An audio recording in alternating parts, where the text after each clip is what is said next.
অমনি শিয়াল পানির মধ্যে পড়ে যায়। শিয়াল তখন চিল্লাতে থাকে, বাঁচাও বাঁচাও, ভাই পানিতে ডুবে মারা গেলাম। ডিম ফুটে একটা বাচ্চা বের হয়। অনেক আগে ছিল এক গভীর জঙ্গল, আর এই জঙ্গলের মধ্যে একটি পুকুর পাড়ে বাস করত এক দম্পতি। তাদের নাম ছিল সাজু আর খুশি। তার মধ্যে সাজু ছিল অনেক অহংকারী আর খুশি ছিল অনেক ভালো। তাদের মনে ছিল ভীষণ কষ্ট, কারণ তাদের কোনো সন্তান ছিল না। খুশি ডিম দেওয়ার জন্য প্রতিদিন তাড়াতে বসে থাকত আর ডিম পাড়ার চেষ্টা করত, কিন্তু সে কিছুতেই ডিম দিতে পারত না। আর ওদিকে তার নিজেও খুশির জন্য খাবার সংগ্রহ করে আনতো। একদিন খুশি ও স্বামীকে বলে, ওগো শুনছো, প্রতিদিন তুমি একা আমার জন্য অনেক কষ্ট করে মাছ শিকার করে আনো। তাই আমি বলি কি, আজ আমি তোমার সাথে মাছ শিকার করতে যাব। আমরা দুজন মিলে মিশে শিকার করব। এমন কথা শুনে সাজু বলে, এ কেমন কথা বলছো তুমি? আমার সাথে তোমার কষ্ট করে মাছ শিকার করতে যেতে হবে না। আমি যা শিকার করি তা দিয়ে আমাদের চলে যাবে। তুমি বরং তাই বসে থাকো আর ডিম পাড়ার চেষ্টা করো। অনেক বছর তো পার হয়ে গেল, কিন্তু দেখো আমি তো একটা ডিমও দিতে পারলাম না। তাই আমি আজ তোমার সাথে যাব মাছ শিকার করতে। খুশি কোনো কথা শুনতে রাজি না। সে সাজুর সাথে যাবে বলে আড়ি দিয়ে থাকে। তখন সাজু বলে, ঠিক আছে, চলো আমার সাথে। এই বলে তারা দুজন একসাথে রওনা দেয় খাবার সংগ্রহ করতে।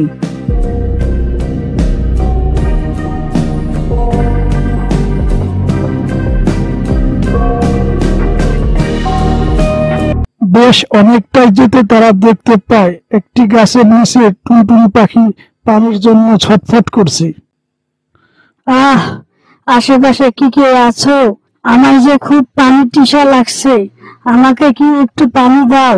আহ, এ দেখে খুশি সাজুকে বলে, দেখো দেখো, এখানে একটু টুনটুনি পাখি পানির জন্য কেমন করছে। তার খুব পানি তৃষা লেগেছে। চলো আমরা তাকে পানি খাওয়াই। তোমার কি পানি তৃষা লেগেছে? তুমি এত লাফালাফি করছো। ওই টুনি পানি খাক না মরুক, এতে আমার কি? এমন করে কেন বলছো? পাখিটা পানি তৃষায় পড়েছে, তাকে আমাদের সাহায্য করা উচিত। কাউকে সাহায্য করলে পুণ্যের কাজ হয়। তোমার পুণ্যের দরকার হলে তুমি যে করো, আমি সাহায্য করতে পারবো না। ঠিক আছে, আমি টুনটুনি পাখিকে পানি খাওয়াইয়ে আসি। এই বলে খুশি একটা পুকুরের কাছে যায় আর গিয়ে সেখান থেকে পানি নিয়ে আসে।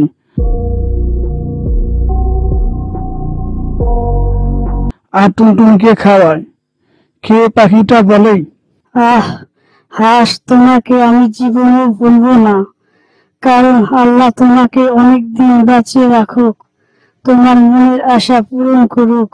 তুমি আমাকে পানি না দিলে হয়তো আমি কিছুক্ষণের মধ্যে মারা যেতাম। আচ্ছা হাঁস, তোমার নাম কি? তুমি থাকো কোথায়? আমার নাম খুশি। আমি এই জঙ্গলের মধ্যেই পুকুর পাড়ে থাকি। তাহলে এখন আমি যাই, আমার স্বামী ওদিকে অপেক্ষা করছে। ঠিক আছে হাঁস, তুমি সাবধানে যেও। বিধাতা তোমার সহায় হোক। এরপর খুশি সেখান থেকে চলে যায়।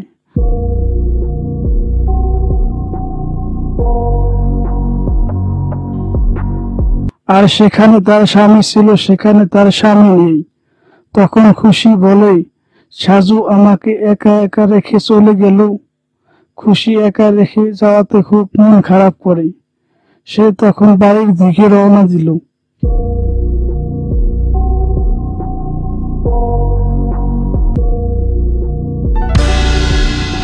সেদিন রাতে সাজু আর খুশি ঘুমিয়েছিল। আর তখন খুশির স্বপ্নে টুনটুনি পাখিটি দেখা দেয়। আর তখন টুনটুনি পাখি বলে, মা খুশি, তোমার তো সব কষ্টের কথা জানো। আজকে তুমি আমাকে একটা উপকার করেছো। এটা ছিল তোমার পরীক্ষা। তুমি এই পরীক্ষায় উত্তীর্ণ হয়েছো, আর এই পুরস্কার হিসাবে তুমি শীঘ্রই মা হবে। আর এভাবে তুমি সবাইকে সাহায্য করে যাবে। কিছুক্ষণের মধ্যেই সকাল হয়ে যায়। সকালবেলা খুশি অনেক লজ্জা পাচ্ছে। তাই সাজু তাকে জিজ্ঞেস করে, কি ব্যাপার গিন্নি, আজ এত লজ্জা পাচ্ছ কেন? তখন খুশি তার স্বপ্নের কথা খুলে বলে। এসব কথা শুনে সাজু হাসতে হাসতে বলে, হ্যাঁ হ্যাঁ হ্যাঁ, পাগল হয়েছ নাকি তুমি? এসব ফালতু স্বপ্ন বিশ্বাস করো। এসব তোমার মনের ভুল। দেখো, এমন কিছু হবে না। তুমি এসব চিন্তা করো না একটু।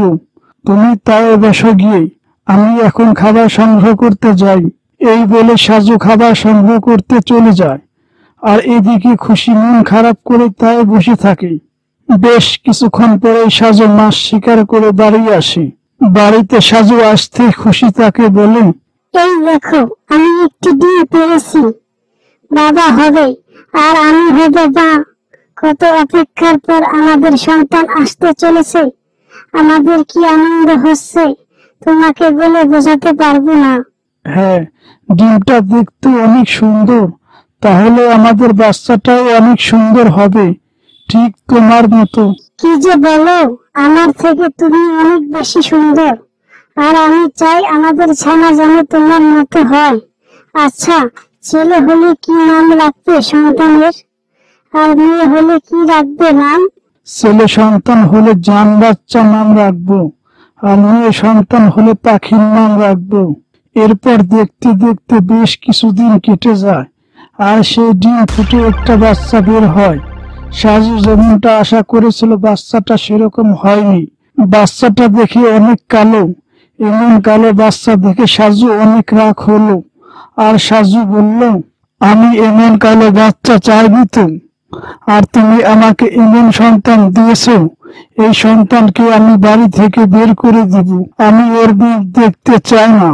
আর আমি বলেছিলাম না, আমার সন্তান হলে নাম রাখবো জান।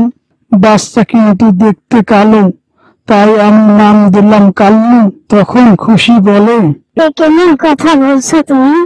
কালো হলো তো আমাদের সন্তান, আর আমি না হয়ে ওকে কিভাবে বাড়ি থেকে বের করে দেই?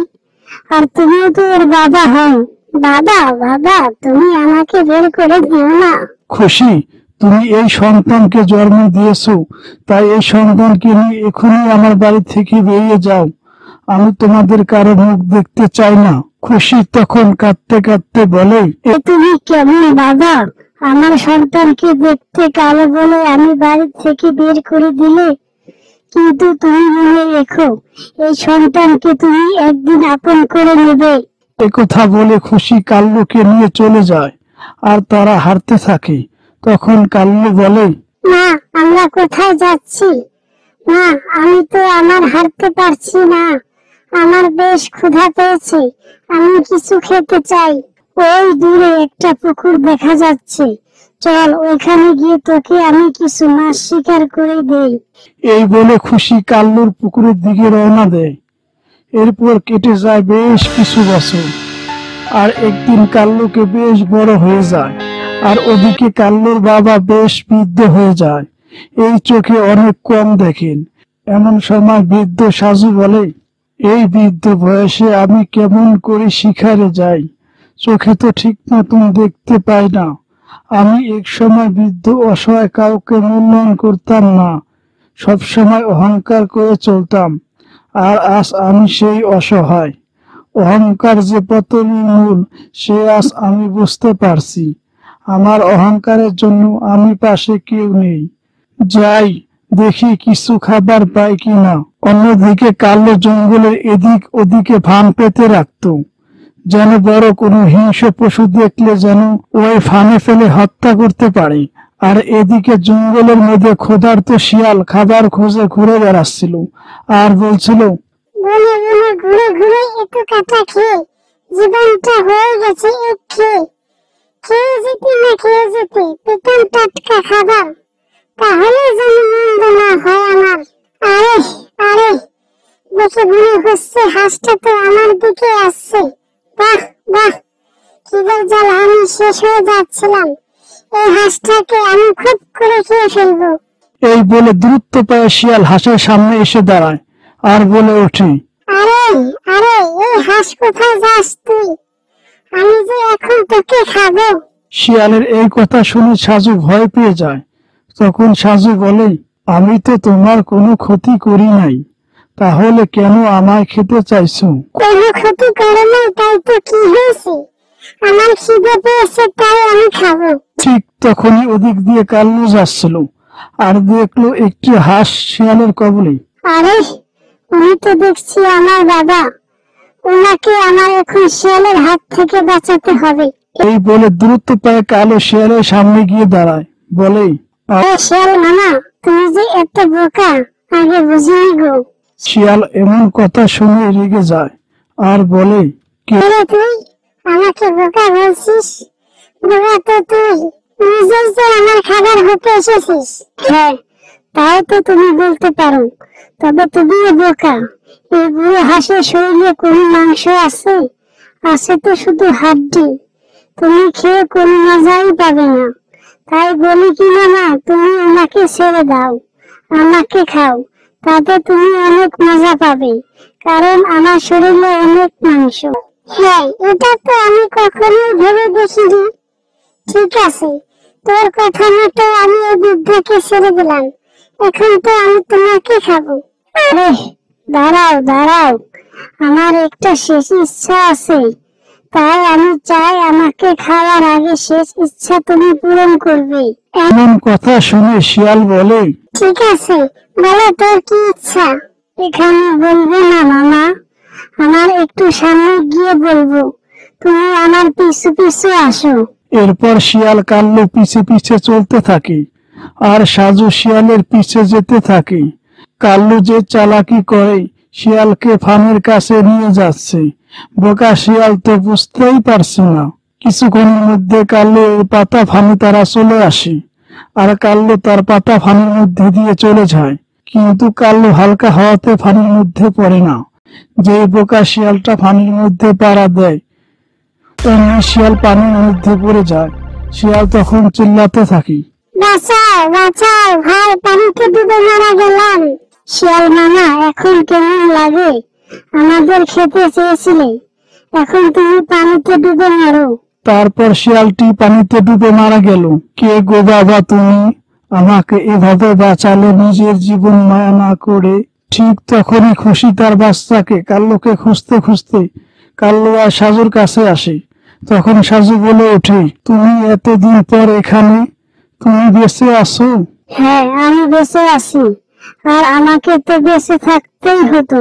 এই ছেলেটি যদি না থাকতো, তাহলে আমি আর তোমার সামনে থাকতে পারতাম না। এতক্ষণে শিয়াল আমায় খেয়ে ফেলতো।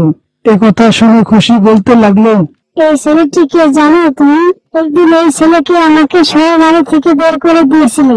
এই ছেলেটি কি তাহলে আমাদের কাল্লু, যে কিনা নিজের জীবন বাজি রেখে আমাকে বাঁচালো? আর এই ছেলেকে আমি বাড়ি থেকে বের করে দিয়েছিলাম। কাল্লু, তুমি আমাকে মাফ করে দিও। খুশি, তুমি আমাকে মাফ করে দিও। আমি আর কোনোদিন অহংকার করব না, কাউকে নিচু চোখে দেখব না। আমার শিক্ষা হয়ে গেছে। সাজু যে নিজের ভুল বুঝতে পেরেছে, তার জন্য খুশি আর কাল্লু তাকে মাফ করে দেয় এবং তিনজন সুখে শান্তিতে সংসার করতে থাকে।